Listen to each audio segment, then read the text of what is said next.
My name is Myra Hutton. I'm 42 years old. 3 weeks ago, I sold my farm for $10.5 million. And then on my husband's advice, I called my parents and my sister and told them I'd gone bankrupt. What they did next, within hours, not days, proved something my husband had suspected for 15 years. And what happened at my parents' anniversary dinner in front of 40 guests is why I will never pick up the phone for them again. Before I begin, if this story resonates with you, please take a moment to like and subscribe, but only if you truly connect with it. Drop your location and local time in the comments. I love knowing where you all are. Now, let me take you back to a Tuesday morning in March, the day I signed the papers that changed my life. The attorney's office smells like old coffee and printer ink. I sit across from Douglas Whitfield, a stack of papers fanned out between us, and I sign my name 14 times. Each signature transfers another piece of my farm, my 800 acres of certified organic soil, my contracts with 3 regional supermarket chains, my packing facility, my name to Meridian Agricorp. Marcus sits beside me. His hand finds mine under the table after the last signature, and he squeezes once. He doesn't say anything. He doesn't need to. 10.5 million. 20 years ago, this land was a weed-choked strip of clay that my father handed me like a consolation prize. My sister Jocelyn got the good parcel, 60 acres near the highway, with county water access. She sold it within a year for $180,000 and spent the money on a European tour and a down payment on a house she couldn't afford. I got the dirt nobody wanted. I taught myself soil chemistry from library books. I borrowed $40,000 from a farm credit union at 9% interest and spent the first 3 winters sleeping in a trailer with no heat because every dollar went back into the ground. Nobody helped. Nobody came. Not my mother, not my father, not Jocelyn. But they showed up later. They always showed up later when the money started coming in. Douglas slides the final document across the desk, and I sign. He shakes my hand and says, "Congratulations, Mrs. Hutton. You built something remarkable." Then he lowers his voice. "Be careful who you tell." Marcus nods like he's been waiting to hear those exact words. On the drive home, he turns off the radio and looks at me. "Before you tell anyone, I need you to hear me out." Marcus has a yellow legal pad, and on it is a number I've never seen him write before. $347,000. That's how much you've given your family in the last 15 years. He says cash, paid bills, loans they never returned. I've tracked everyone. I stare at the number. "Marcus, last year your mother called crying. $15,000 for a new roof." He flips a page. 2 weeks later, I saw their cruise photos on Facebook. The Caribbean. I open my mouth. He keeps going. $8,000 for Brianna's fall tuition. Jocelyn posted a new handbag on Instagram the same week. Price tag almost identical. She said that was a gift from Todd. And when you broke your shoulder in the tractor accident, nobody came, not one person. Your mother called the following week to ask for a deposit on a new car. The kitchen is quiet. The faucet drips. If you tell them about the $10.5 million, Marcus says they will be wonderful to you. They will call you every day. They will bring flowers, and you will never ever know if any of it is real. I push back from the table. They're my parents, Marcus. I know. That's why this matters. He puts the pen down. Tell them you went bankrupt. The farm was foreclosed. The bank took everything. Then wait. And if they prove you wrong, then I'll apologize. I'll drive you to their house myself. I look at the legal pad. 15 years of line items. Not once in that list does anyone ask me how I'm doing. If I'm wrong, I'll apologize. I want to be wrong. He reaches across the table and holds my hand. I know you do. The next morning, I sit on the bed with my phone, scrolling back through old messages to find my father's number. I haven't called him directly in months. It's always my mother who reaches out. Always when she needs something, that's when I see it. Buried in a family group chat I was quietly removed from 8 months ago, one I didn't even realize existed, is a thread between Jocelyn and my mother. Jocelyn, just cry on the phone. She always sends it every time. My mother's reply 3 minutes later. I know. Next week I'll tell her the roof is leaking again. I read it twice, then a third time. This isn't impulse. This isn't my mother having a bad day and calling her daughter for help. This is coordinated, practiced, a system they built together, designed around the fact that I can't say no when my mother cries. I scroll further. There are more messages. Jocelyn asking my mother which story to use next. My mother suggesting timing. Wait until after she finishes harvest. She'll have cash. My mother coaching Jocelyn on how to phrase the ask for Brianna's tuition so it sounds urgent enough. 15 years, and they had a playbook. My hands shake. I set the phone face down on the bedspread and press my palms against my thighs until the trembling stops. I don't cry. Something inside me has shifted. Not broken, but rearranged.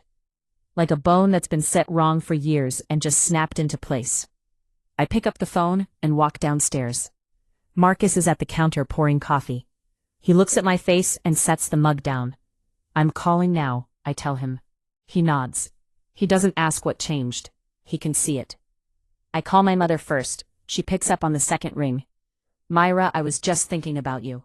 Her voice is warm, the way it always is, right before she asks for something. Mom, I need to tell you something. I swallow. My throat feels like sandpaper.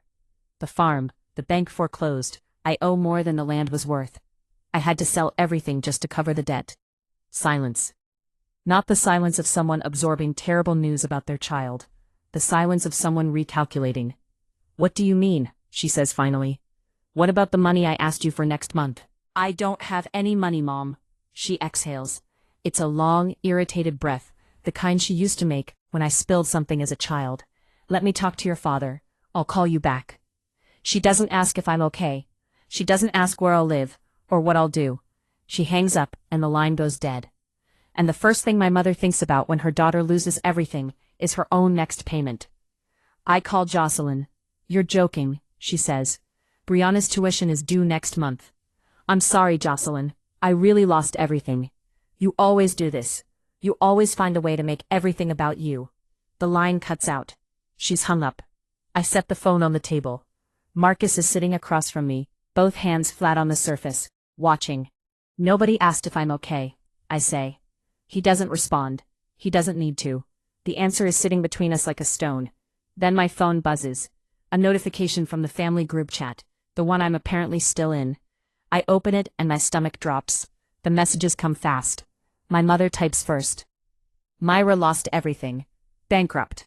I always said letting her run that farm alone was a mistake. Jocelyn 2 minutes later. I knew that place would fail eventually. She should have gone to college like I did. Todd, my brother-in-law, the one who's asked me for money exactly twice himself, chimes in. So, where does that leave Brianna's school? My father says nothing. His name sits at the top of the chat, grayed out, present, but silent. Not one word in defense of his daughter. Then my mother again in capital letters. Nobody lent her a dime, she did this to herself. I read each message slowly. Marcus had suggested I stay in the group chat instead of leaving. Not to spy, but so I could see the truth with my own eyes. No second-hand accounts, no guessing, just their words, stamped with their names written in the minutes after learning their daughter and sister had lost everything she'd spent 20 years building. Jocelyn sends a follow-up. Honestly, she's been throwing money around for years, pretending to be something she's not. This was bound to happen. Throwing money around. I think about the $8,000 I sent for Brianna's tuition 3 months ago. The $15,000 for my parents' roof.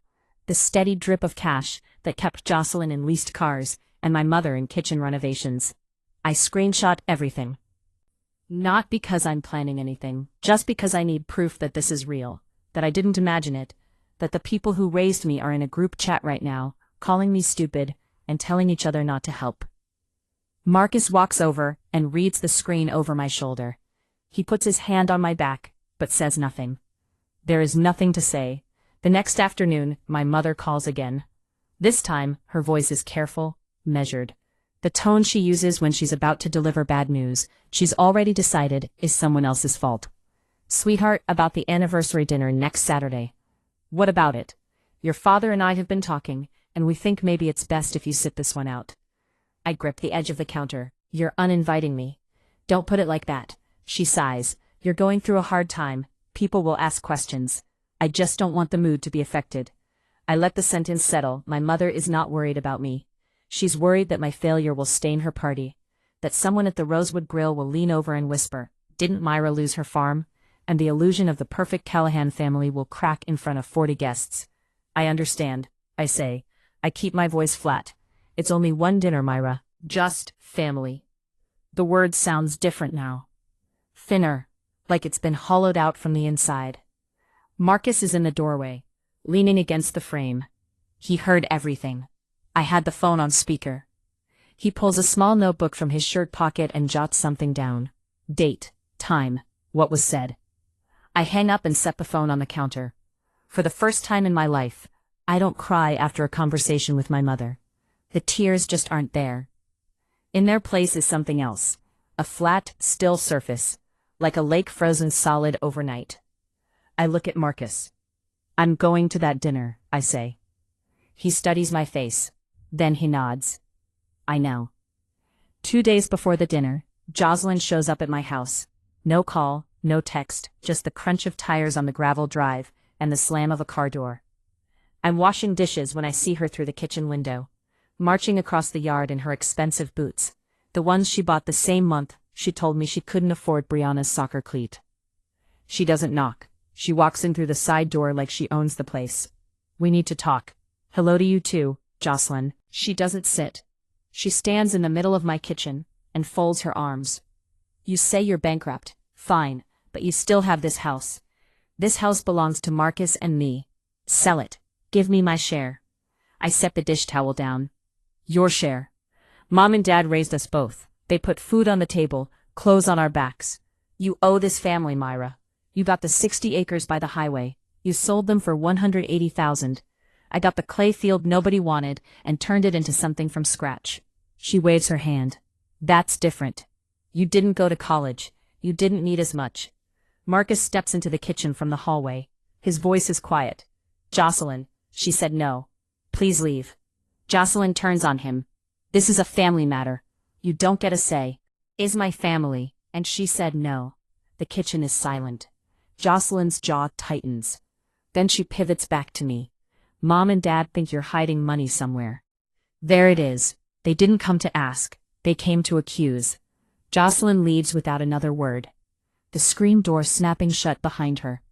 I listen to her car back out of the drive, and I don't move until the sound is gone. That evening, my father calls. His voice sounds tired.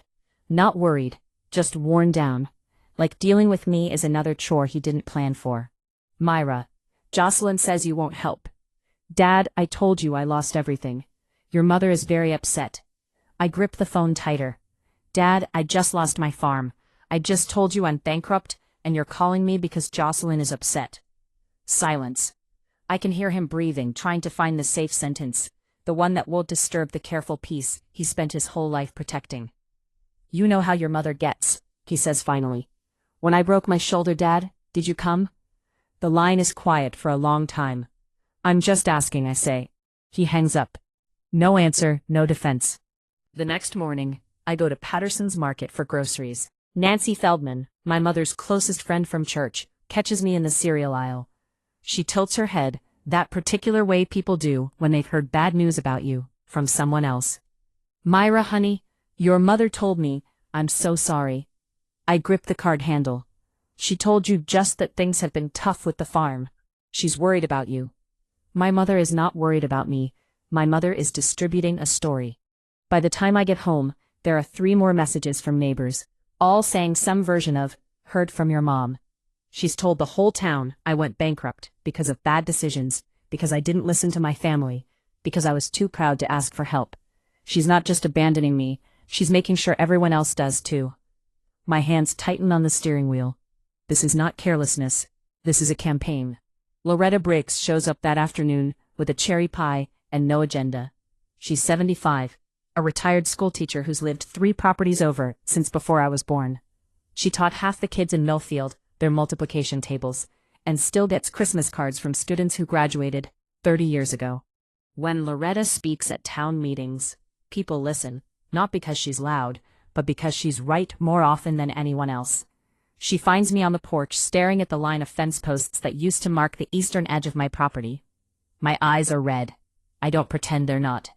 "I brought pie," she says. She sets it on the railing and sits in the other chair. I tell her everything.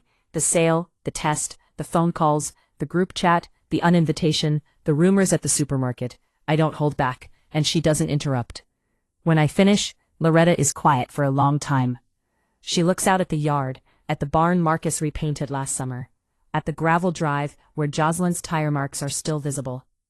I've watched your mother borrow from you for 20 years, she says finally. I've watched Jocelyn drive a new car while you patched your tractor with baling wire. I've watched Myra, and I never said anything because it wasn't my place. She turns to face me. Her eyes are steady. But nobody can set your boundaries for you, sweetheart. That part is yours. I wipe my eyes. Are you going to the anniversary dinner? Loretta picks up her pie plate and brushes a crumb off the edge. I'll be there. She pats my shoulder on her way down the porch steps. At the bottom, she turns back. Whatever you decide, I'll be there. And I believe her, because Loretta is the only person who has never asked me for a thing. Thursday evening. The dinner is in 2 days. I'm feeding the chickens, the only livestock I kept when the sale went through. When my phone rings, Jocelyn. I almost don't answer, but something in my gut tells me to pick up. Hey. Her voice is soft, almost gentle. I haven't heard this version of my sister in years. I've been thinking about the other day. Okay, I was out of line coming to your house like that. You're going through a hard time and I made it about me. I wait. Jocelyn doesn't apologize, not really. She rearranges words to sound like one. Listen, I talked to Mom. She agrees. You should come to the dinner Saturday. I lean against the fence rail. Mom told me not to come. I know that was wrong. It's their 40th anniversary. Family is family. You should be there. Something about the way she says it. Too smooth, too rehearsed, makes the hair on my arms stand up. But you know, just don't bring up the money stuff. I wasn't planning to. Great. So you'll come? I'll be there. I hang up and stand in the yard watching the chickens peck at the scattered feed. The air smells like rain. Something about this doesn't sit right. Marcus is on the porch when I walk back. I tell him about the call. He leans forward in his chair. Jocelyn is never kind without a reason. Maybe she just feels bad. He looks at me. He doesn't argue. He doesn't need to. We've been married 15 years. I know what that look means. Why would Jocelyn need me at that dinner? The question follows me to bed and sits in the dark beside me, unanswered. Saturday morning, the day of the dinner. I'm at the kitchen table going through old emails, looking for a receipt from the farm supply company, when I find it. A forwarded message from my father, sent to my mother 6 months ago. I'd skimmed past it at the time, buried under 100 other messages about seed orders and equipment invoices. I'd never opened it. I open it now. It's an inquiry letter from Meridian Agricorp, addressed to the Millfield County Real Estate Office. They were asking about agricultural land in the area, specifically certified organic acreage with existing distribution contracts. The email was forwarded from my father's friend at the county assessor's office to my father, with a note. Don thought, you should know.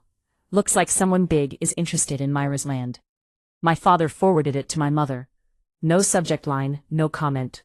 6 months ago, my parents knew someone was interested in buying my farm for a price that would change my life, and they said nothing. They kept asking me for money. They kept the playbook running, because the moment I sold and had real wealth, I might stop being their private fund. I sit with this for a long time. The coffee grows cold. A fly bumps against the window screen. I screenshot the email chain. I save it to my phone, next to the group chat messages, and the list of every dollar I've ever given them. Then I go upstairs and get dressed. Simple, clean, a dark blouse, and my good boots. Marcus puts on his navy sport coat. He looks at me in the mirror. You ready? I check my purse. The sale receipt from Meridian is still tucked inside, folded in thirds. I didn't plan on bringing it, but I'm not taking it out either. Let's go. The drive to the Rosewood Grill takes 12 minutes. Marcus keeps both hands on the wheel. The radio is off. The fields outside the window are flat and gray, under a low March sky. And somewhere out there, the 800 acres I used to call mine are already being surveyed by Meridian's team. What do you want to do when we get there? Marcus asks. Nothing. I just want to be there. And if something happens, then it happens.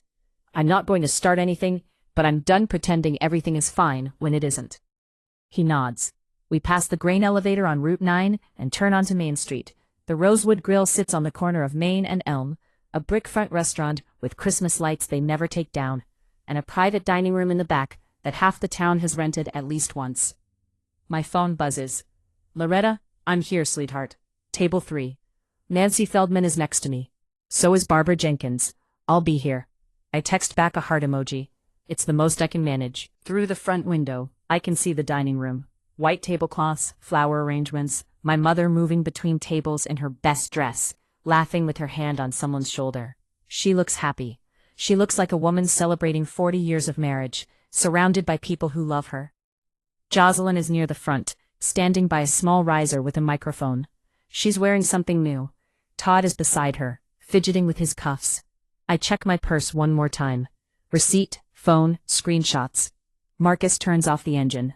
Whatever happens in there, he says, I'm right beside you. I open the car door. The air is cold. I can hear music through the restaurant walls. We walk in.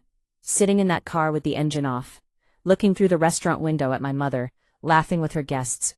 I thought about all of you watching this right now. If you've ever been the one your family calls only when they need something, and the one they forget when you need them, I want you to know something. You're not crazy. It's not in your head. And if this story is hitting close to home, hit that subscribe button. Not for me, for yourself. So you remember, you're not alone in this. Now let me tell you what happened when I walked through that door. The dining room is warm and crowded. 40 people fill the space. Neighbors, church friends, my father's retired colleagues from the grain cooperative, women my mother has played bridge with for 30 years. White tablecloths, candles, and glass holders. A banner across the back wall reads 40 years.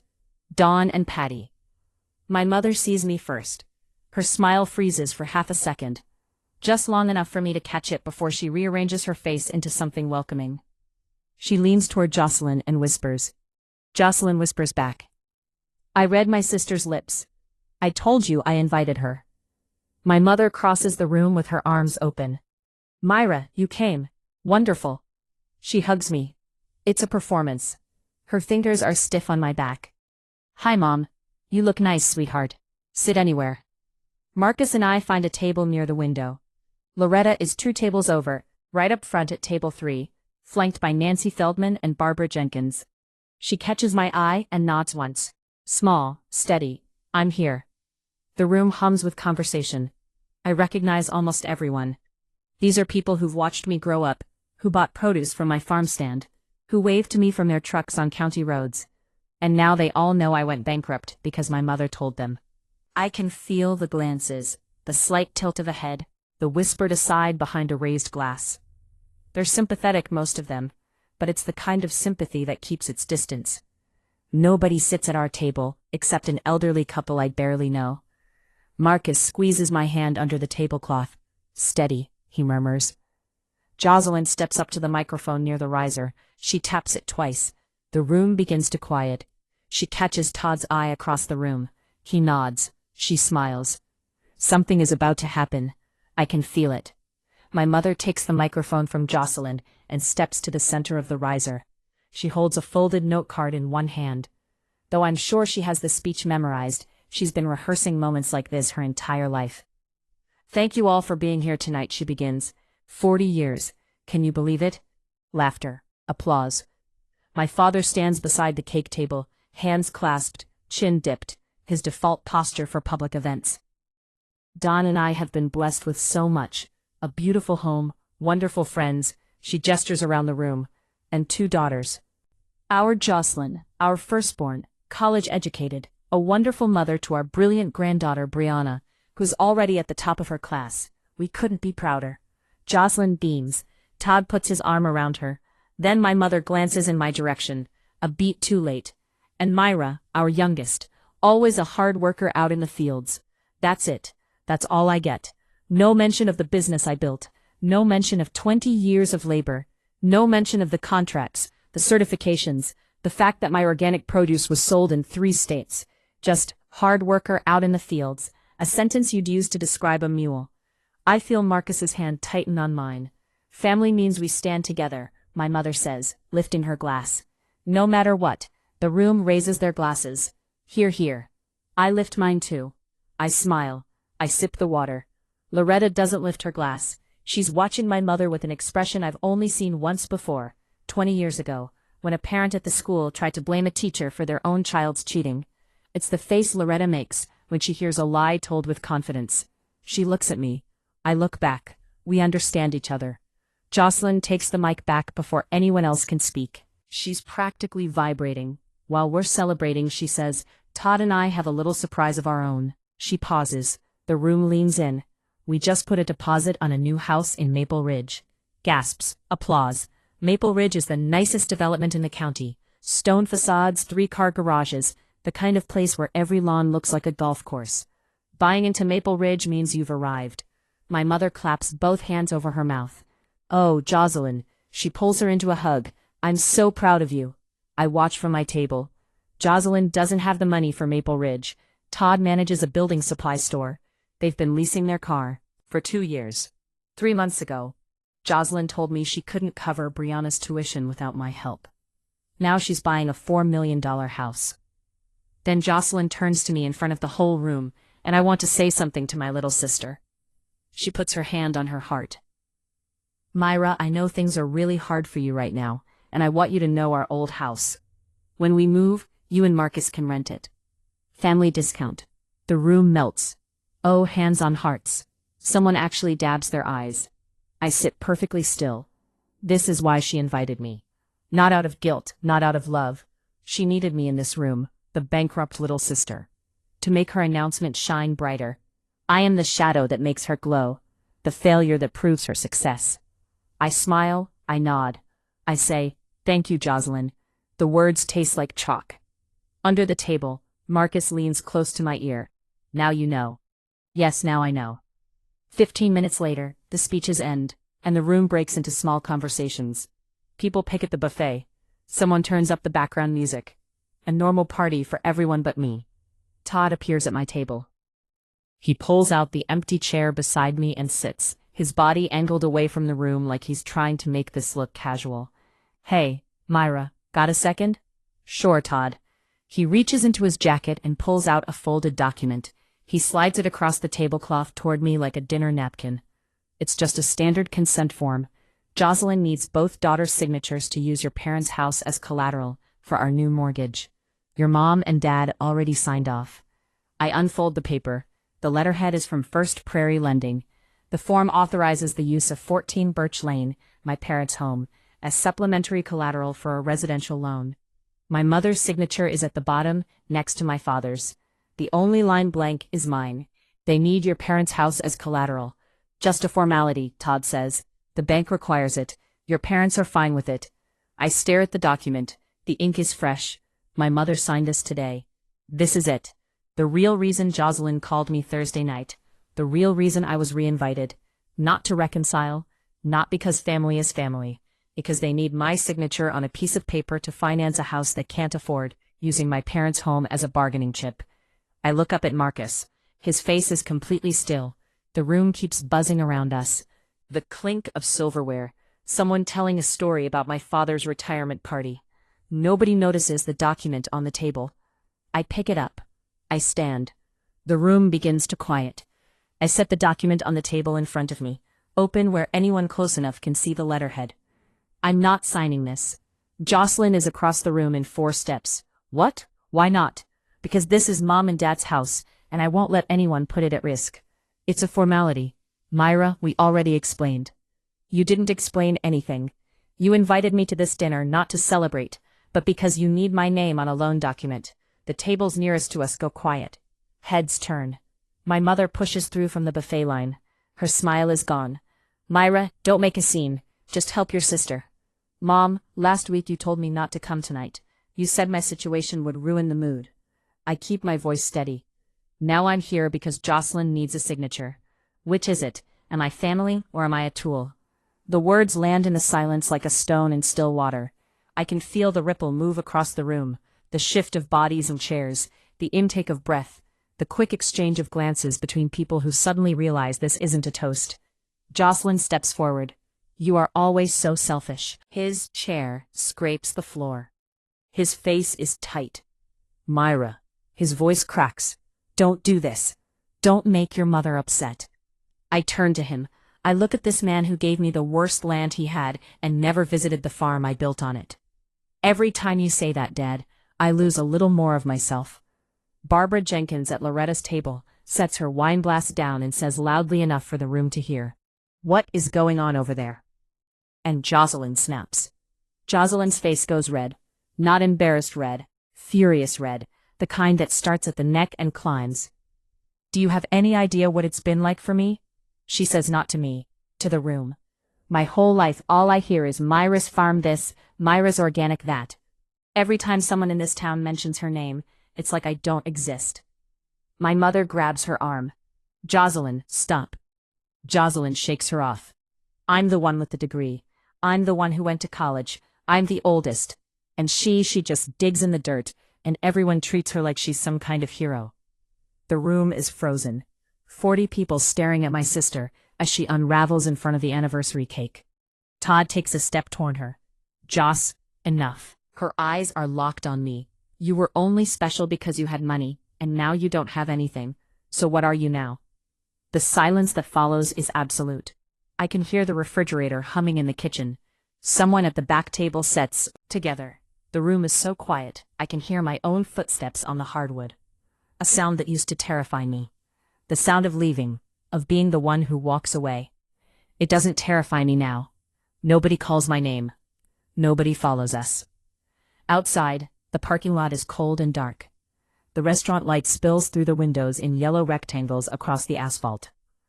Marcus opens the passenger door for me, and I get in. He starts the engine, looks at me. "You okay?" I lean my head back against the seat. The tension that's been coiled in my chest for 20 years, maybe longer, loosens one notch. For the first time in 20 years, yes. 48 hours after the dinner, my phone lights up like a switchboard. My mother texts first. "Sweetheart, I'm sorry. I reacted badly. I was in shock. Can we sit down and talk?" Jocelyn, 6 hours later. "I know I was wrong, Myra. I've been under so much pressure. Let's get lunch, just the two of us." My father sends the longest message he's ever written. 3 whole paragraphs. He uses the word sorry 4 times and the word proud twice. He's never used either with me before. I read each message sitting at the kitchen table, my coffee going cold. Marcus is across from me, working through an invoice from the hospital. He already knows what the messages say. He knew they were coming. "When you had nothing," he says quietly, "they disappeared in 24 hours. Now that they know you have 10.5 million, they came back in 48. He sets his pen down. Same people, same speed, different direction. I scroll through the messages one more time. The apologies are polished. The wording is careful. Every sentence is designed to reopen a door.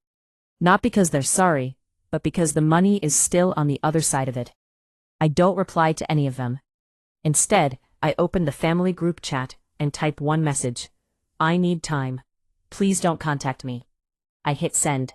Then I mute the chat. Then I set the phone face down on the table and sit with the silence. It's the first silence in weeks that doesn't have a knife in it. Marcus looks up. "What do you need?" "Nothing," I say. I think that's the whole point. Walking out of that restaurant, I felt something I hadn't felt in 20 years. My own 2 feet on solid ground. If you're still watching, I think you know exactly what I mean. Some of you are living this right now, and I want you to hear this. Setting a boundary isn't betrayal, it's survival.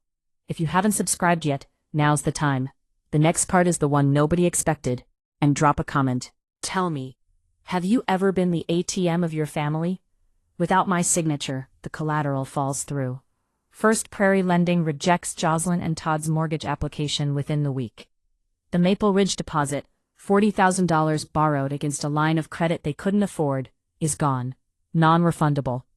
The development sales office sends a polite letter. The house goes back on the market. Someone else will get the stone facade and the 3-car garage, but that's not the worst of it. Todd finds the credit card statement 2 days later. Jocelyn had taken a cash advance, $25,000 to cover part of the deposit. She hadn't told him. She'd hidden the balance behind an auto-pay minimum and hoped the mortgage would close before he noticed. I hear about this from Loretta, who hears it from Nancy, who hears it from Barbara, who lives next door to Todd's brother.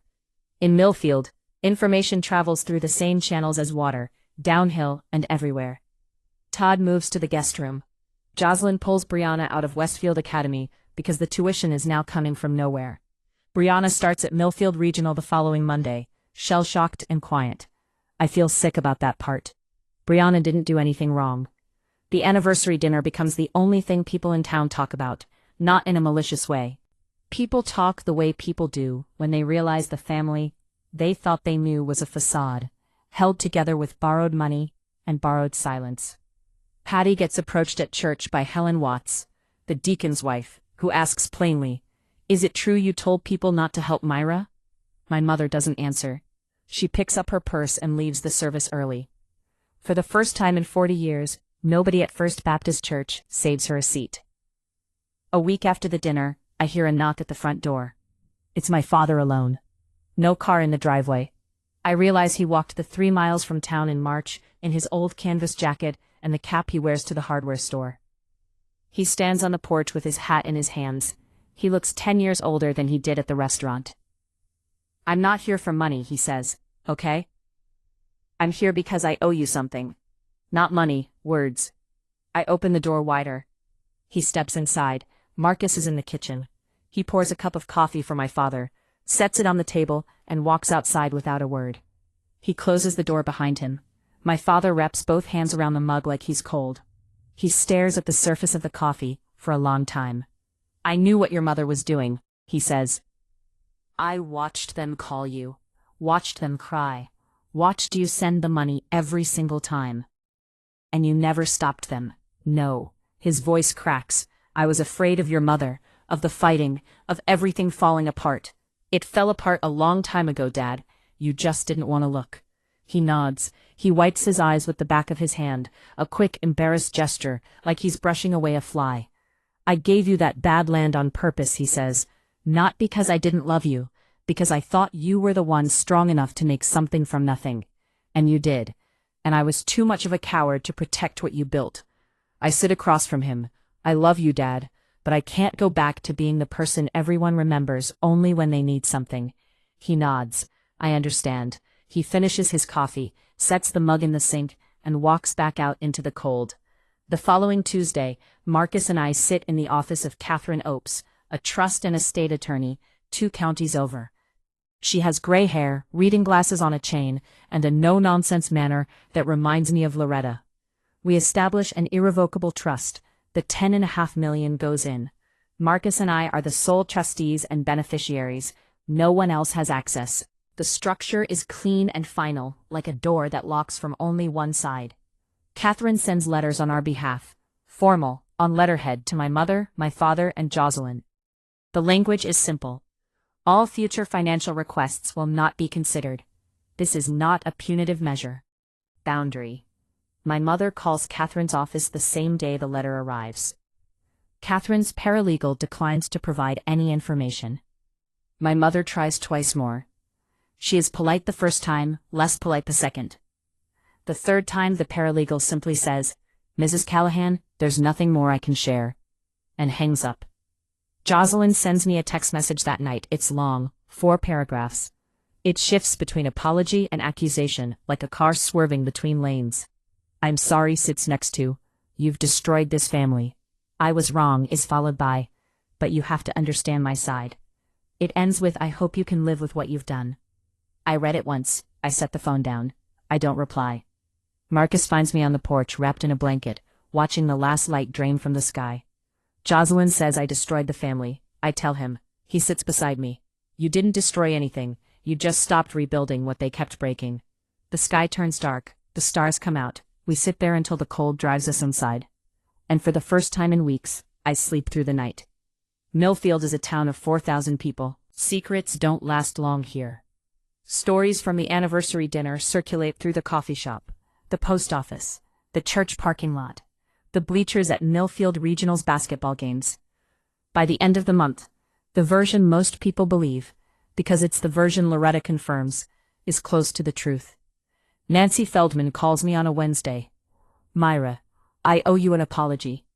When I saw you at Patterson's Market, I believed what your mother told me. I shouldn't have." "It's okay, Nancy." "It's not. I should have asked you directly. 2 days later, a card arrives in the mail from Barbara Jenkins. No money inside, just a note. Proud of you, Myra. Your grandmother would be too. I put it on the fridge.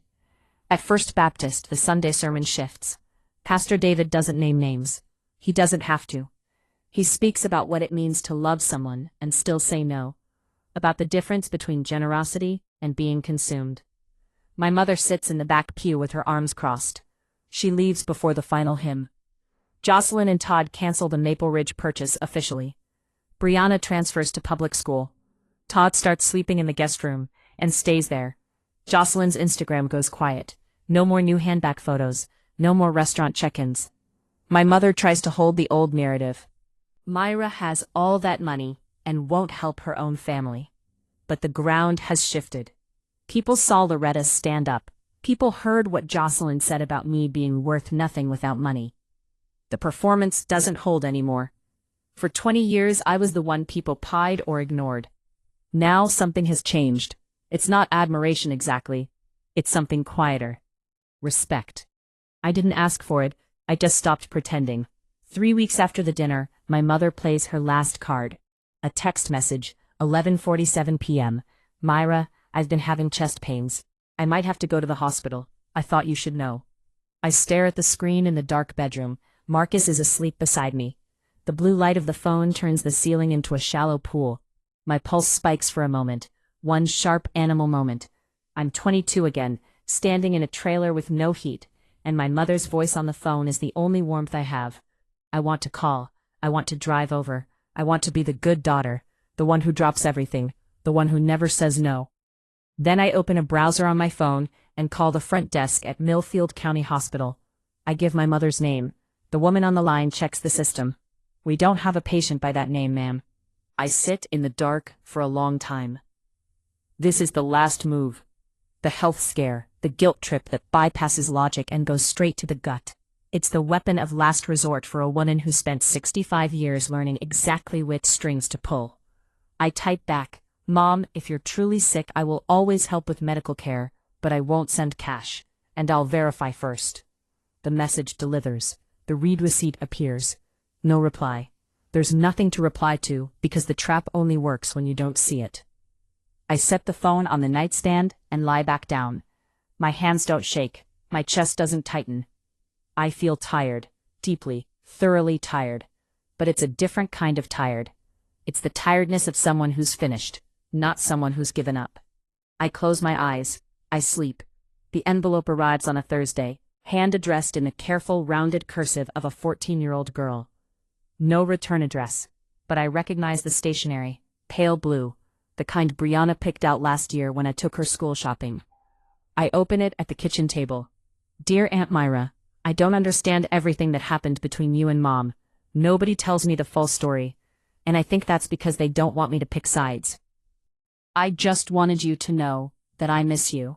You always made me feel like I was smart enough to do big things. Mom doesn't really say stuff like that. You do. I'm sorry for whatever Mom did. I know she's not always nice. Love, Brianna. I read the letter 3 times. Then I fold it carefully and press it flat against my chest, and I cry. Not the helpless, wrung-out crying I've done so many times this month, but the kind that cleans, the kind that comes when someone sees you clearly, without agenda, without calculation, and says so in their own handwriting. I write back that afternoon. Dear Brianna, I love you. I will always be here for you, but I need some time with your mom right now. And that's between her and me. None of this is your fault. Don't ever let anyone tell you it is. Then I call Catherine Oakes. I ask her to set up a restricted education fund. $50,000 held in trust. Accessible only for tuition and school expenses. Jocelyn's name is not on it. Brianna can use it when the time comes.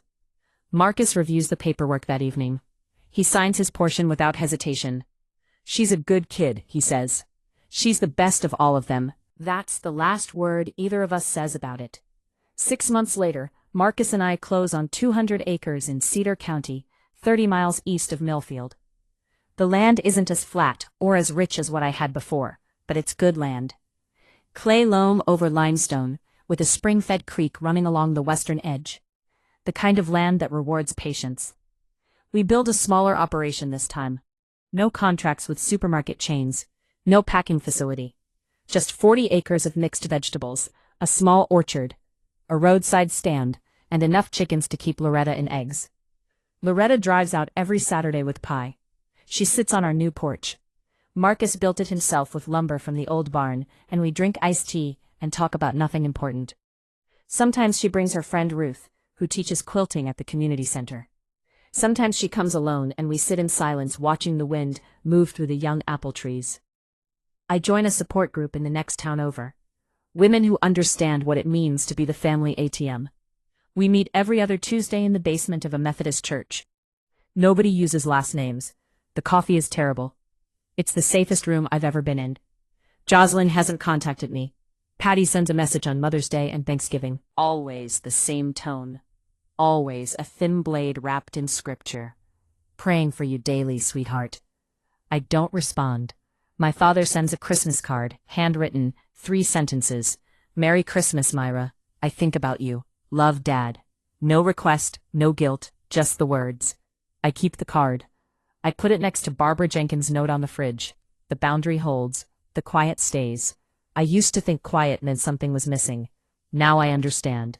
It's the sound of a life that finally belongs to me. I want to say something to you directly now, if that's all right. For 15 years I believed I was the problem. I believed I didn't give enough, didn't try hard enough, didn't love my family the right way. Every time my mother cried on the phone, I thought it was my fault. Every time Jocelyn made a cutting remark about my education or my job or my life, I absorbed it. I told myself that's what family does. They push your buttons because they love you. He saw a woman who worked 80-hour weeks in the heat and the cold to build something real, and then handed pieces of it away to people who never once asked how she was doing. He didn't say it to hurt me.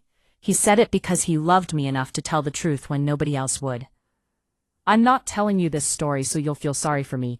I don't need that. I'm telling you because I know some of you are sitting where I sat at that kitchen table, looking at a phone full of messages from people who only reach out when they need something, wondering if you're crazy for feeling used. You're not crazy. You're not selfish. You're not ungrateful. Setting a boundary doesn't mean you stopped loving someone.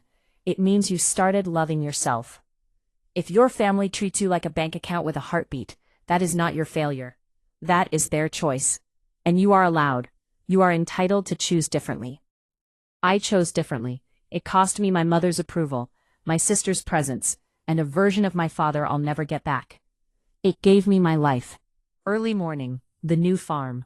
Fog sits low in the orchard, curling around the bases of the apple trees, like something out of a painting I'd never hang on my wall, because it would look too perfect.